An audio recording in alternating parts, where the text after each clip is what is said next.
Hey guys, it's Eric Green. So, if you were not on one of our launch master classes, it's a 4 hour class. We usually do either an hour a day for 4 days or 2 hours on 2 days, but it really is meant to walk you through what it is to launch an IRS rep, you know, practice. So, first day, we generally do finding clients. Like there are these 26 million taxpayers all in trouble. Where are they? How do you find them?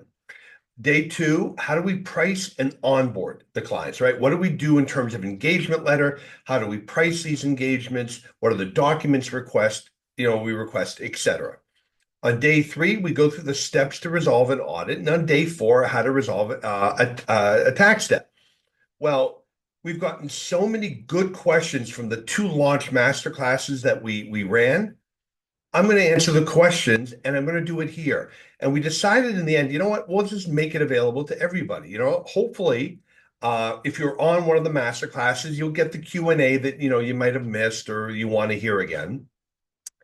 But if you weren't on, what I hope is, one, you'll learn a little something. Two, I might give you a little bit of fire to start, adding this to your practice.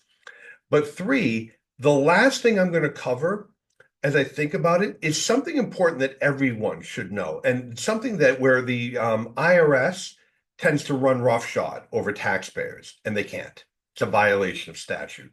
So there are 12 questions and answers that I'm going to cover here. Number 12 is something I think every one of you wants to know about.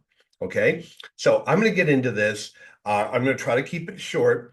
Now, if you would just ask a favor, hit like and subscribe. We'd love to stay in touch and keep, growing the channel. All right. So, question number one, and I got this from a number of folks on both launch classes. What did you do for marketing? What would you do for marketing if you started over today? It's a great question. When I started doing this, there was no AI, there was no Zoom, there was no webinars. I would literally rent a room, all right, and invite by mail with envelopes and stamps. I would invite about 300 accountants in the Connecticut area, knowing 30 or 35 would actually show up. And then we would pay for hors d'oeuvres. We'd have open bar for an hour, but I would do a talk for an hour or two, give continuing ed credits, and they would refer cases to me. Today, you don't need to do any of that. You never even have to leave your office. Okay, between Zoom, between all the webinar platforms, all right, LinkedIn and social media and YouTube, you can reach an audience, never leave your office. I mean, other than you probably want to get more than the basic Zoom because I think it cuts you off after like 30 minutes or something. You can run your own webinar right from your office, pay next to nothing, and reach a huge audience. So, what I would be doing today is I would be diving into all of the different AI tools. If you end up, we just updated the $1 million practice book, how to build $1 million IRS rep practice. By the way, it'll apply to anything: bookkeeping, accounting, CFO services, advisory. It doesn't matter. It doesn't have to be IRS rep. But I break down in there the things that I am looking at in terms of what we're using in AI. Nothing is terribly expensive. Maybe $100 a year, $15 a month, right? The stuff is not expensive, right? And there are free versions of many of it. So that is what I would be doing, because here's the number one secret about marketing. You need to make sure you are in front of your potential clients. And where are clients today? Most people, I think 93% of people start their search for anything on the internet using a mobile device. So your website should be mobile enabled, right? Or, so that it looks normal on a phone. And you want to be where your audience is: TikTok, YouTube, Facebook. I know you might hate the stuff. I get it, trust me, but that's where you want to be. And that's what I would be doing and am doing today. And do you run into issues where you make suggestions that can make a client an offer candidate, but they won't adjust their lifestyle or spending habits? All the time. All the time. Don't get me wrong. I have some people that are in tax trouble because they've had horrific things happen to them, things that I would never wish on anybody. And then there's the group that it's not that they don't have money, they're just spending it where they shouldn't. Okay. I had a client once tell me he leased $100,000 Mercedes because it was a great deal. At the time, I was driving a Hyundai Sonata and I made twice what he made. They don't always use the great judgment, the greatest judgment. I mean, many of my clients are very good at what they do. They're a great cabinet maker, great landscaper, wonderful chef. They just can't get their financial shit together. Okay. So what do we want to do? Our job is to counsel them. If they don't want to listen, they don't want to listen. I've had perfect offer candidates walk out my door because they don't like what I have to say. Oh, well, it's just part of life. That's why we charge for consultations, by the way. You're going to give them a lot of good information. If they do it, don't want to listen to you, that's their business. They're an adult. They can make their own choices. Three, what is RCP? Is this reasonable comp and why is it part of every analysis? No, no, no. I do a lot on reasonable comp, all right, because this is now heating up with the IRS. I think they're going to be rolling out a CP 2000 type thing to go after reasonable comp, but that's not what RCP is. RCP is reasonable collection potential. It is the formula that the IRS uses to determine what a client can pay if they're uncollectible. Are they an offer candidate? And if so, how much would that offer be? It is the cornerstone of tax resolution. Now, we have an entire course, item by item, on how to do a Form 433, all the different variations of it, all right, which is driven by the RCP, the formula, all right? So if you're a tax rep member, you have the guidebooks that we put out, the insider's guides. We cover this in detail, right? It's critical because you need to know how much time remains on the collection statute and what the client's RCP, reasonable collection potential, is, both future income and net equity and assets, to determine what the best collection alternative is. There's usually more than one. Um, are they an offer candidate? If so, can they afford the offer? And more importantly, are there some strategies, legitimate strategies, where we can adjust their financial picture? Can we go from being if you're an accountant, bookkeeper doesn't do this, you're sort of a Padawan. And then as you start to learn how to do this, you become a Jedi Knight. Can you become a Jedi Master, where you begin to see what the client isn't spending, what they're missing? And now, again, using the IRS's rules, can we take them from a full pay installment agreement to a pennies on the dollar offer? Yes. I'll give you a simple example of that. And I use this in the masterclass. If you call me up and say, Eric, look, my client's making 100,000 and they owe 70,000, reverse that. My client owes 100,000 to the IRS and they're making 70,000. Can they do an offer? I don't know. Are they married with 4 kids or are they single? Do they own a home with equity or are they renting an apartment? Do they have major medical expenses or are they in good health? Are they 35 years old or 75 years old? When were these returns filed? Is there 10 years on the collection statute left or only 3? There's a lot to it. That's why we charge for this analysis. That's why we go through the RCP. Let's assume, though, with your client, they have no real equity in assets that could be used, and they show an ability to pay $1,000 a month, and they just filed the return. So there's a 10-year statute. That's 120 months. The IRS has to collect. They could pay $1,000 a month. That's 120,000. They only owe 100. You can't do an offer. You have to get into an installment agreement. But we understand the rules. And I would say to the client, you're self-employed. Do you have disability insurance? You didn't mention it. How long can you live without your income? They probably think, oh, I don't know, a couple months maybe. Disability insurance is an allowable expense. So let's get you disability insurance. They get disability insurance, put it in place. Now they have to pay it for at least 3 months for it to be allowed. But let's say the quote comes back at $250. Well, my client now can't pay $1,000 a month. They can only pay $750. That's $9,000 a year. 10 years is $90,000. They owe $100. They cannot full pay. What would their offer be? Well, a lump sum, down as the collectability offer, 12 months of future income, $9,000. because we understood the rules. I just took someone from a full pay installment agreement to an offer in compromise. By the way, getting them something they need, because we all have a 20 times greater chance of being disabled than dying, if we have an accident or something. All right. So, but yeah, I have clients that don't listen to me. Our job is to counsel them. All right.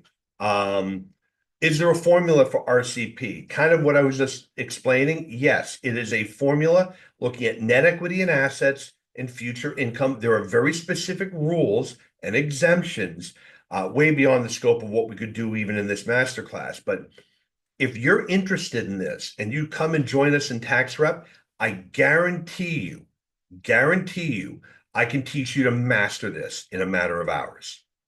It's not that I wish I could tell you it's so complicated and I'm an astrophysicist and you have to be me to do this. No, you really, really don't. If you're a bookkeeper and you can do bookkeeping, or you're a tax preparer who can do a 1040, you can do an offer in compromise. I promise. Why would someone decide to do a PPIA, partial pay installment agreement, and not just file an offer in compromise?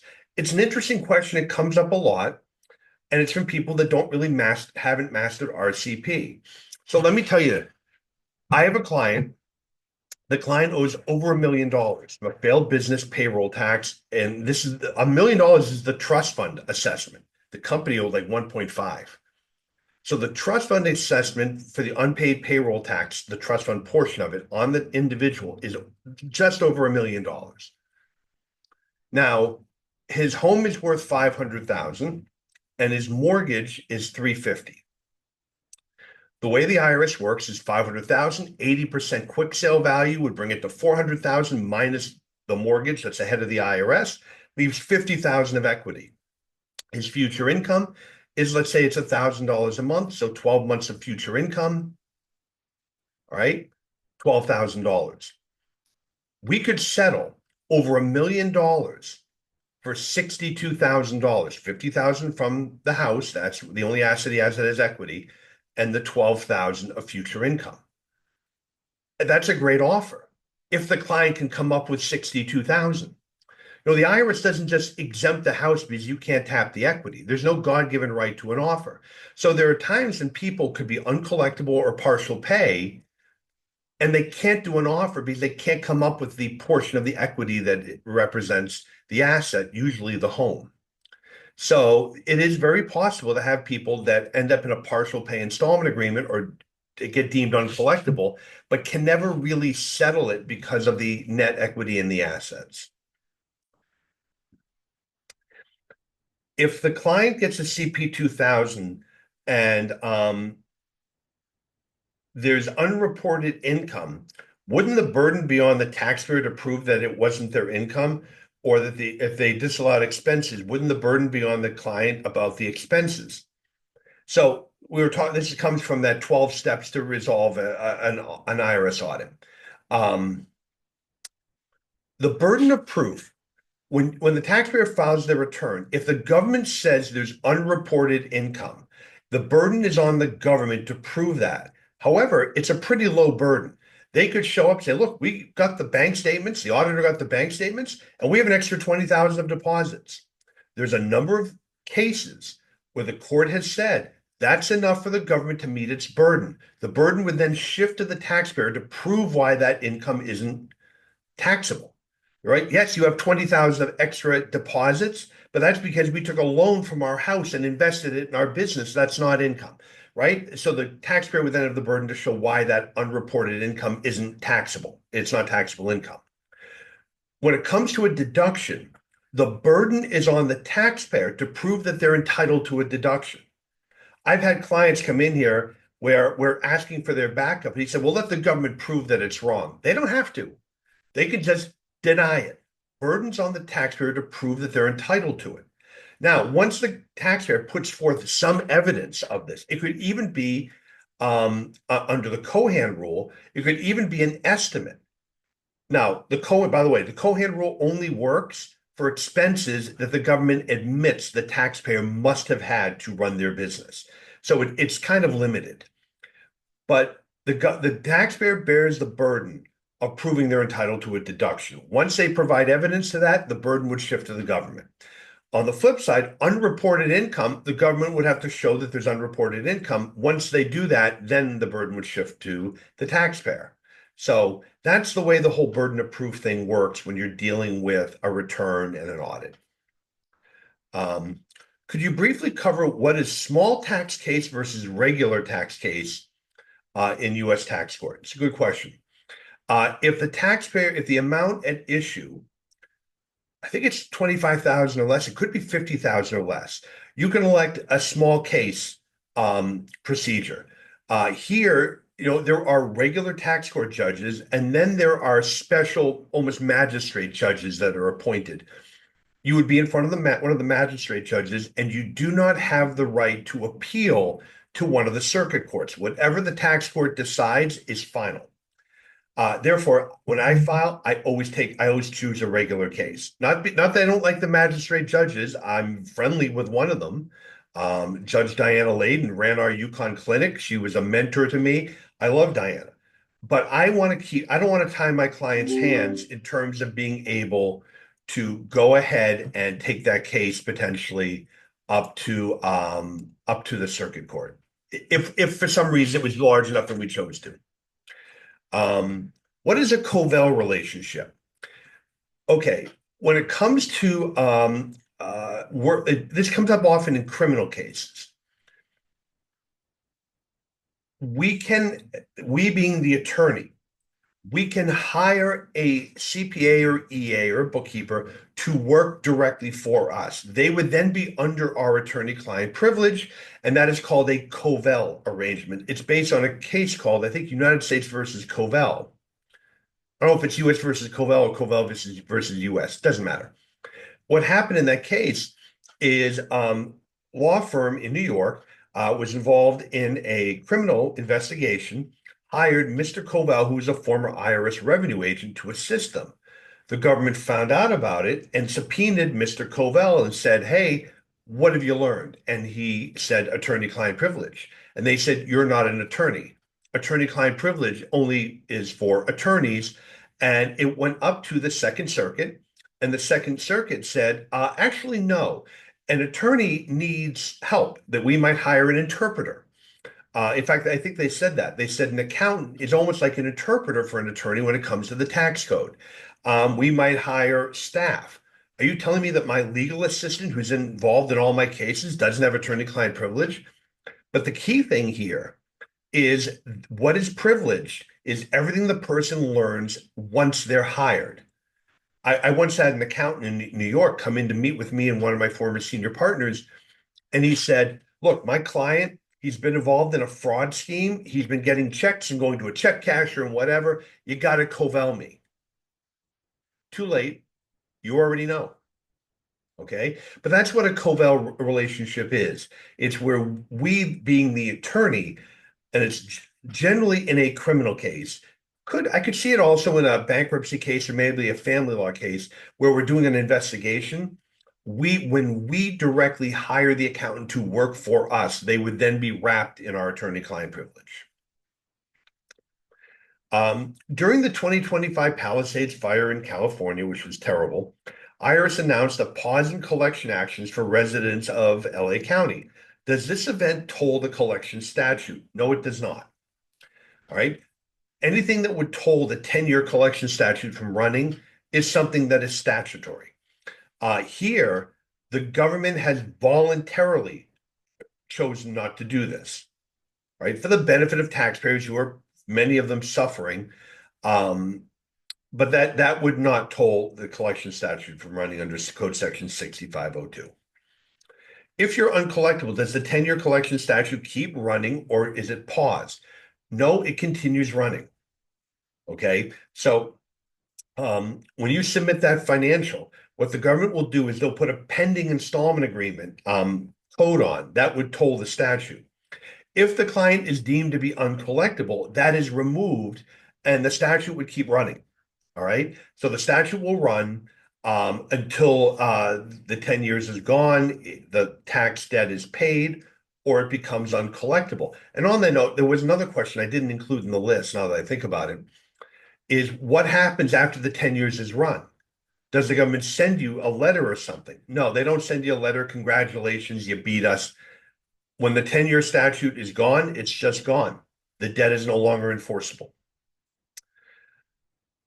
And the last question, and this is what I want all of you to take away. This is actually kind of critical. If you have a client that is uncollectible, but the revenue officer will not release the levy on their wages, what can be done? This happens a lot, all right? And I want to walk you through this. We say the client is uncollectible. Once the taxpayer or their representative has provided information to the government, meaning you've sent the 433 with the backup, and it shows that that client is uncollectible, by federal statute, Code Section 6343, the government must release a levy and is prevented from issuing a levy. It is by statute. And if you're interested, there's I think it's 2011 or 2012, there's a U.S. tax court case, Vinatieri versus Commissioner, where Miss Vinatieri was a battered spouse. Literally, she and her daughter are hiding in battered women's shelters, very nomadic, moving from place to place. Her 05 and 07 returns were not filed. She cannot find her records. She gets a final notice of threat to levy. She files her own collection due process hearing. The appeals officer agrees she's clearly uncollectible. However, because she's not in compliance, the levy action can go forward. Ms. Vinatieri files her own U.S. tax court case. The government moves for a summary judgment, basically saying she's not in, she is not in, she's not in compliance. She's missing these returns. We should be entitled to go ahead with the levy. And the court said, yeah, no, wait a minute. There's a federal statute, 6343, that says if a levy would cause an economic hardship is defined as taxpayers uncollectible. I mean, listen, any levy, anytime the government grabs money from your wages or from your bank account, it causes an economic hardship.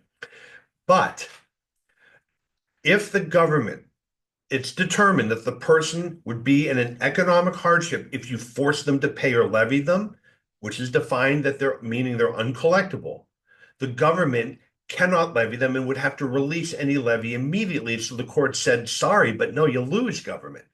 Okay? There's no requirement to be in compliance if the person is uncollectible. So if you end up in this situation, either as a tax pro, you have a client, the government's threatening to levy them or has levied them, and the client you've determined is uncollectible, you have to hurry up and get that over to the government. The burden is still on the taxpayer to prove they're uncollectible. But once they provide that, levy action has to stop. The government can still file a notice of lien because they are owed money. They're entitled to that. But they cannot actually take levy action to seize the taxpayer's assets. All right. Again, it's Vinatieri versus Commissioner, or Code Section 6343. In our tax rep members area, we have a sample letter you can use, either as a fax or as a letter, when you have that situation that outlines this for the revenue officer and says, you're in violation of a federal statute. Either release it or send me in writing why you don't believe you need to release it, or have your supervisor call me. They always release it. But again, you have to have provided the information. I've had folks listen to this, call me. I want to do this in a webinar and say, Eric, my client's uncollectible, but they're still levying. And I said, so when did you send the 433 with the documents to them? I'm like, oh yeah, we haven't yet. Well, the government doesn't know. And they can, if you're not going to meet deadlines, they can levy you. So hurry up and get that going and we can stop this. So if you weren't on the launch program, okay, you missed a great program. I'll put a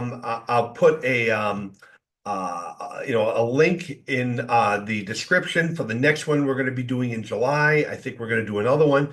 If you're really interested in building a practice in this area, click the link, come join Tax Rep, book a call with us. Let's see what we can do to help get you going.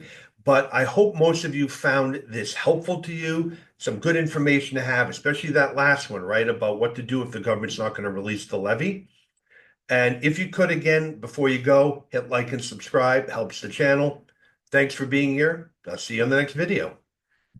Bye-bye.